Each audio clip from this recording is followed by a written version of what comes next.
Happy Halloween, everybody. This is a little special video. I'm releasing it on a different date than when I normally would. But it's Halloween, and I feel like I should put out a little spooky video, a little video about a horror film. Or not about a horror film in this case, but I digress. I really try to be objective when going into a new film. Doesn't matter if I'm doing a review here for it, or if I'm just watching it for the first time myself. I want to go in not really knowing anything and not expecting anything, because that way, if it's shit, I'm not disappointed, and if it's amazing, I'm overjoyed. Unfortunately, I couldn't do that going into this. Just looking at the poster alone and the name of this film, I was expecting some Asylum level rip-off trash. I was wrong. What I got was like a Grindhouse film. It reminded me of Planet Terror, and I'm pleasantly surprised. Now I know. I say Grindhouse, I say Planet Terror. That's going to turn off a lot of people to begin with. Don't judge a book by its cover. Let's talk about Flight of the Living Dead, Outbreak on Board.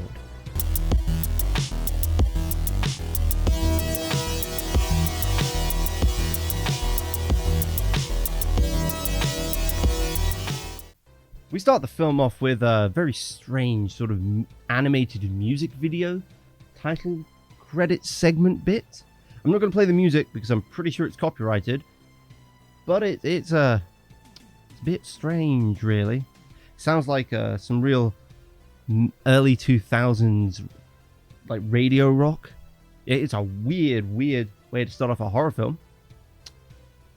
Great way to start off a B movie, though. This sets the tone perfectly for what we're about to enjoy, what the journey we're about to embark upon here. After that fever dream of a music video is over, we get introduced to 3 characters. Some flight attendants, 2 of which don't matter, but one of them, she doesn't matter either, but she survives, you know. Good old Megan, that's her name, Megan. I remembered, see? I remember things. These 3 flight attendants don't really do much. They're just giving us some exposition, telling us where the plane's flying to. From LA to Paris. Don't really have much character. They're more fodder. You know, they're meat for the zombies to chew on. In fact, actually, that's how most of the characters are at this point. We're just getting introduced to the meat of the film, really. After we spend some time meeting meat, we meet our first 2 actual main characters. And don't get confused, that isn't Nathan Fillion. That's not his brother either. Might be a clone, botched clone, but it's not. So anyway, discount Nathan Fillion as a cop traveling with this criminal to Paris for some reason. This criminal. Wait a minute. That's Benny! It's Benny! You know, from The Mummy. Oh, Benny was one of my favourite characters in The Mummy. That's cool. I really like that he's here, you know. Films immediately jumped up for me. We now get some more typical horror film prey. You know, the couples. We've got 2 little couples, two young couples, young hip dudes, you know. They're both jocks. They're both, you know, they toss that football a bit between each other. Turns out one of them's fucking the other's girlfriend. For some reason. I don't know why. Anyway, he's cucking his buddy for fun, I guess, and the girlfriends hate each other because they're both trying to sleep with one guy, but they don't know they're both trying to sleep with one guy. I don't know. They're just there. Don't think about it too hard because they don't matter. They're there to get killed. That's good. We've got the nun back there behind them for the obligatory religious aspect. Namaste. And of course, we got the old pilot. He's on his last flight. He was 1 day away from retirement. 1 day. And he's there. Oh, and his little sidekick who just kind of minces about the plane a bit, talking to people and doing minor stuff to push the plot forward. And finally, we get to our scientists, who are who the 2 the 3 really. Finally, we get to the scientists. the people responsible for this outbreak. We have these two kind of generic dudes. I'm not really sure what their names are.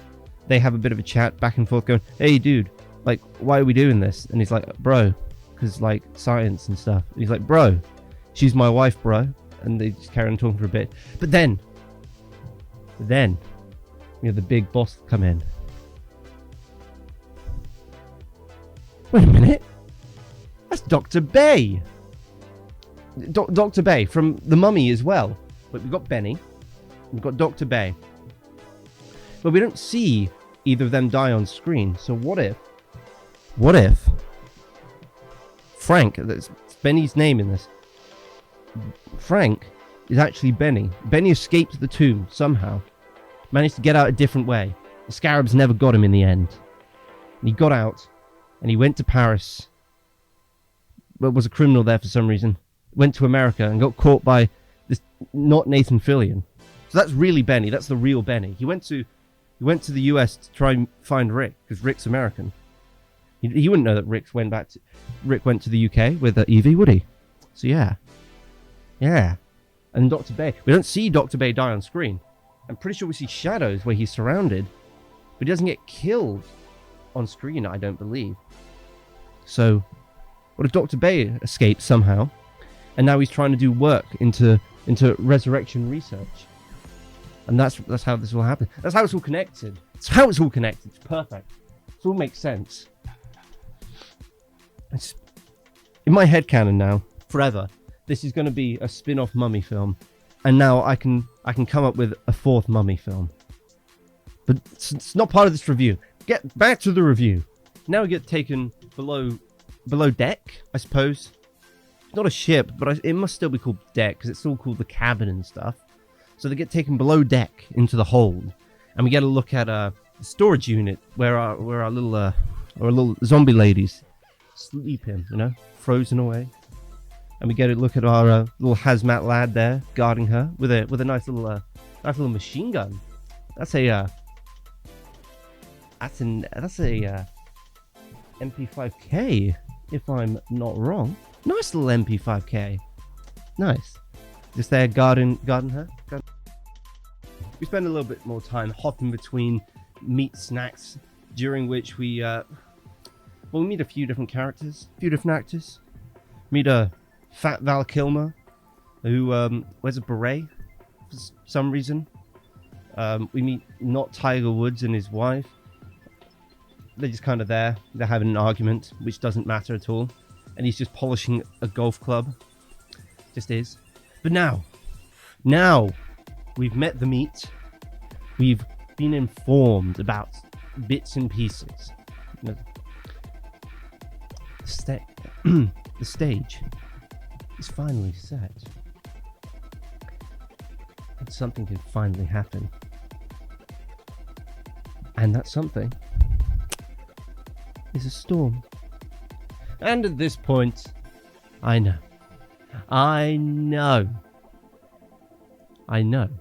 You will know what's going to happen. I know, you know. My cats know. The turbulence shakes them all about a bit. And a box falls on the hazmat suit's leg and breaks it off. It's weird.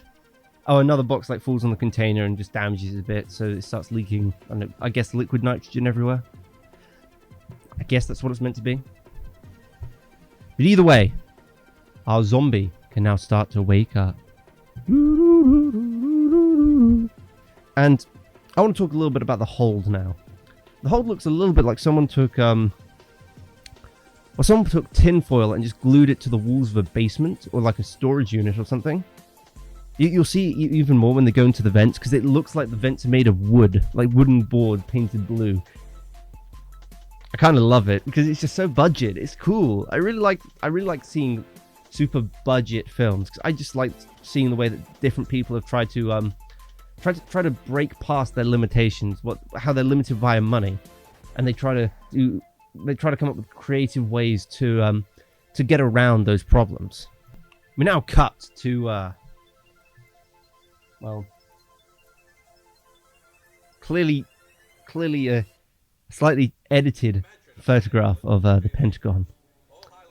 I believe that was taken during the day, if I'm not mistaken. If my keen eyes are not wrong. And we go into the Pentagon to a bunker-looking room, and we meet some lads there, and they're like, "Yo, there's some scientists there, and they're doing bad stuff, my dude." It's like, what are they doing? Oh, like malaria zombies. Oh, I don't care because the president's not going to give a shit. It's like, okay. I don't know why. I don't know why the scene is here because it almost does nothing other than kind of a little bit of backstory that we just don't need. Like, I get that it's there to set one thing up later, but we really don't need these constant cuts to it. It's just kind of useless and doesn't do much but just give some not very good actors screen time with some very not good effects. But it does give us a little bit of backstory on each of our 4 scientists. 5 if you count Hazmat Dude. Irrelevant. Now, finally, Patient Zero is out of the box. That zombie's out of the box, and she's not a zombie yet. She's still alive, you know. She was only infected. She ain't dead, just infected. And she's walking around a bit, moaning, groaning. Oh, I've got a headache. Ah. Ooh. She walks by, and the soldier's like, "Yo, how about no?" And he starts shooting his gun. It's got the most beautiful sound effects. I mean, oh, listen to that. Those are the most stock sound effects I think I've ever heard. They've got like no weight to them at all. I don't know. It sounds like a toy gun noise. It's beautiful. I love it. I love that. I mean, for some reason, he doesn't shoot anywhere near her, and he just kind of shoots the communications and power thing. I don't know what it's meant to be, but like it turns off their communications. They can't do it anymore. And then the woman's like, "Yo, dude, please, I'm a scientist." And he's like, "Oh, don't worry, I won't shoot you." So she walks out, and he blasts her, you know? Like that Danny DeVito meme. And I started blasting. That's what he does. He shoots his stock sound effects at her. And she gets some nice CGI bullet holes that kind of shift about on her body while she's falling over. It's beautiful. It's really a beautiful effect. I don't know why they didn't just like paint dots on her dress. Like you cut away almost instantly after it. Like you get the one shot, cut away, cut back to her. Couldn't you have like drawn on like a fake blood then? She's wearing a nightgown, so just drench the nightgown in blood. Done. You're covered. Because she's bloodlocked because she's zombie. So our boy for some reason decides that he's going to reload, despite the fact I really don't think he used up all that much ammo. So he goes to reload. And she disappears. And then we get this shot. Whoa! Ain't that some funky looking CGI? I like that. I like that a lot. It's not good, but I like that a lot. Looks like some U-zombie sort of level shit. Beautiful. This was made in 2007, so I'm probably ragging a bit hard on CGI, especially on like a budget thing. But why not just not use CGI? Why not just use makeup and like camera tricks and stuff? It'd probably look way better. Just saying. Now that the communications is out, the co-pilot's like, "My dude, we can't connect to the ground anymore." So the pilot's like, "Just go underneath. Just go sort it out, man." It's like, "Right, I'll take those scientists with me because they want to check on what's in the hold because of all that turbulence." Oh, and they can't get through to their boy, the hazmat suit man. So they all go down together. And surprise, surprise, they get attacked. I know, we're all shocked. How could they get attacked by zombies in a zombie film? But this is the good part. This is like starting to get to the good part. The 2 scientists, whose name I don't remember and obviously didn't matter, are now dead. Co-pilot's freaking the fuck out. It's like, "Yo, my dude, we need to like sort something out." So the pilot's like, "Well, talk to that TSA bloke who's on here." That TSA bloke is Fat Beret Val Kilmer. Oh, it's beautiful. Oh, they also decide to turn around because the storm is too bad. So they're going to turn around. And I think this is a decent moment to bring up the CG in the cabin. Perfection. It's beautiful. Could it be better? No. That is That is peak. That's peak special effects. This is what special effects are always meant to be. Very blue.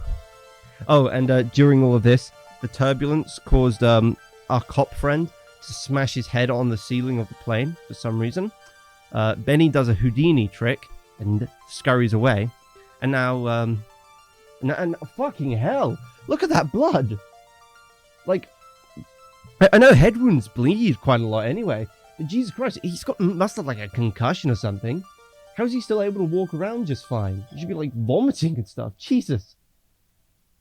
Like, that's the best blood effects I think we've seen so far. It's only me that's like getting distracted by that. What the hell? It's weird. Anyway, I guess that head wound doesn't really bother him, and he starts wandering about trying to find his man. A little cop dude decides to team up with the beret-wearing TSA guy, and they form a little buddy cop sort of thing, you know? Fat Val and not Nathan. Or something like that, I don't know. I've not come up with a jingle yet for them. You know, it could be a great film. They decide to go down into the hole to look for Benny and anybody else who might be causing trouble on the plane. Like those 2 missing scientists. Or the other 2 scientists who are down there. And this is when we see the vents. I mean, look at those vents. Don't you tell me that isn't metal. That's the hardest metal we've ever seen. What do you mean that's blue painted wood? Now it's metal. That's the hardest metal we've ever seen, my dude. Oh, and at this point, we see that the TSA guy's kind of a badass. So he just kind of kicks people down and shoots the shit out of them. Oh, except for this shot. And I want to pause for a moment and just show you this in all of its glory. I mean,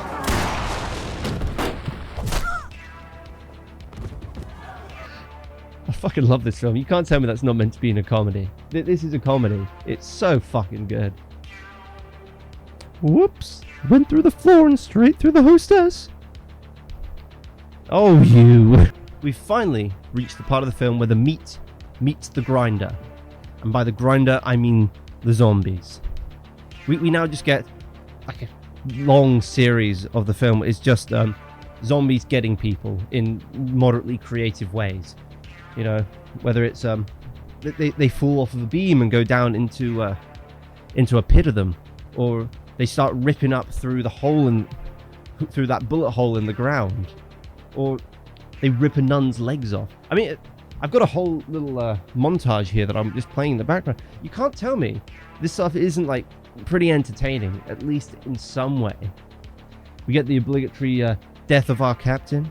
You know, he had one day left. He was ready for retirement. It's so good. It's so much fun. I mean, come on, man. I feel like this is what most of the film was meant to be. Just silly kind of slapstick deaths. And it is. That's what the film is. And it's just funny. Like, none of the zombies are the slow type. They're the quick ones. They're the aggressive ones. They jump large distances. They rip people in half. It's just silly and it's fun. I mean, there is now a zombie just strapped into his seat. It's this little Asian zombie reaching out trying to grab people to go by because he doesn't know how to undo the buckle. It's just silly. It is fun. I really enjoy this.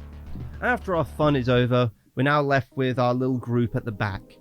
You know, they're barricading the little tail end. We've got that TSA bloke. We've got Benny. We've got not Nathan Fillion. We've got not Tiger Woods and his wife. Oh, and that stewardess. Said her name at the beginning. Megan. Got Megan. They're all just there at the back. But now, the jet arrives. Our bunker boys have sent a jet to shoot down the plane because you can't let those infected escape. So they decide, oh shit, someone's gonna have to land the plane, and we got to message them, so we got to get to the cockpit. Well, who here knows how to fly a jet? And for some reason, Benny knows how to fly a jet. He just knows. He knows it all, you know? He's had a long, interesting life, Benny. Being in the Foreign Legion, working for Emotep, escaping that tomb. Long and interesting life. Oh, Dr. Bay died as well. He got, like, hung and then eaten like a piñata. It was very sad. I was sad when Dr. Bay died. Goodbye, Bay. You will be missed. Except he's a zombie now, and damn! Look at that smile. So our little group decided they need to get to the cockpit. But how are they going to do it? They've only got pistols with not that much ammo left. Wait a minute. What about that MP5K down in the hold? But that hold's full of zombies. What are we going to do? Well, it turns out the cop is actually a demolitions expert and builds a bomb. Yeah, builds a bomb. Throws it down there, blows them up, jumps down, gets it. And then they're set. They're going forwards. So we got Benny, the ultimate manly man. We got our not Nathan Fillion cop. We got the golf star wielding a club and a pistol. And that's the three who's going forward. TSA is staying with the women because, you know, Fat Val, you got to get his nut off. Ooh. Fat Val gonna be happy tonight. They will start their journey, you know, wandering up to the front of the plane, shooting a couple of zombies as they go. Obviously, being black, our Tiger Woods knockoff gets bitten, like, pretty quickly. Then his wife's like, yo, that's not fair, I want to die too. So she runs forwards and gets bitten as well. They kill the zombies that attacks them. They're like, well, we got to get out of here now. So they open up the plane door and they suck a bunch of zombies out with them and they all go. They're dead. I don't know why they were even there. They did nothing. They just died. They were there to die. Same as every other character in this film. Finally, Benny and the cop get to the front. Benny gets gummed a bit. Not in the sensual way. Little granny zombie tries to gum him to death. Oh, and he executes the pilot and the co-pilot. Because, you know, Benny now badass. They sit down. They have this real weird comedy moment where they're looking for the where they're looking for the autopilot switch off, and they repeat one line. They repeat this line. Where's the autopilot? I don't know. You asking me, Frank? This is different. This is different. Don't yell at me. I'm not yelling. I didn't edit that. That's how it is in the film. Like, why? Why repeat it, like, right next to each other? It's weird. It's just weird. Anyway, our jet pilot fires a little missile, trying to take out the plane. They finally figure out how to turn the autopilot off, and they waggle the plane side to side a bit to let them know that they're there. The jet pilot decides to cancel, abort mission, turn off that missile. The missile blows up and takes out a chunk of the plane, still, and sucks all the zombies out. And we get this. See, I really don't like the fact that IMDb told me this was a horror. Because it's not a horror, it's a comedy. Look at this. Look at this. I couldn't cut this out. I needed this in here. It's almost a minute, but just watch this.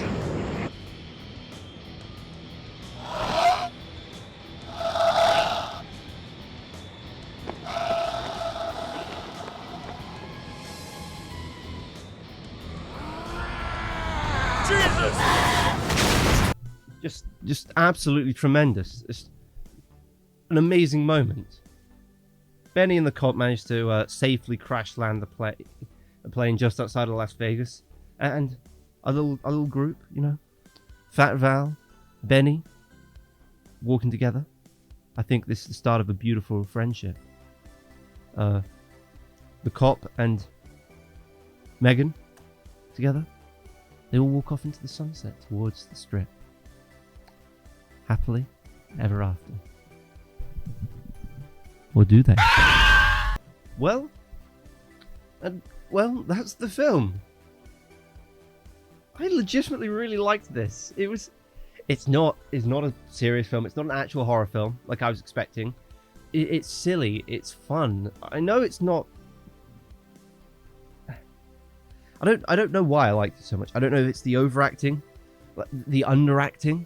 I don't know if it's the very low budget nature of it. I don't know if it's the weird sound effects, the weird editing choices, the weird graininess of the film itself. I don't know what it is, but it just has this feeling to me of like a real classic B-movie grindhouse sort of film, and it's fun. It's so much fun. Don't get me wrong, the film is very, very silly, but it's not a scary movie. Like, I'm sure plenty of people like scary movie. I don't like the scary movie films at all. I really don't like them. And this isn't that. It's tongue-in-cheek without falling over into full-blown parody. It's almost like a love letter to the zombie genre in a lot of ways. It's just silly and it's fun, and it does what it wants. It knows what it is, and it does it well. It doesn't try to be the next Night of the Living Dead. It doesn't try to be the next big zombie film, a big scary zombie film. It's silly.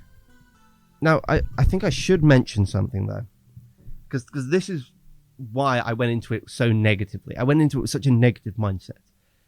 Flight of the Living Dead, Outbreak on a plane, makes it sound either like it's a full-blown parody or it's a rip-off, like I mentioned at the beginning, Asylum sort of rip-off. And it's not the original title of this film. The original title is Plain Dead. And I think we can both agree that poster is much better than that one.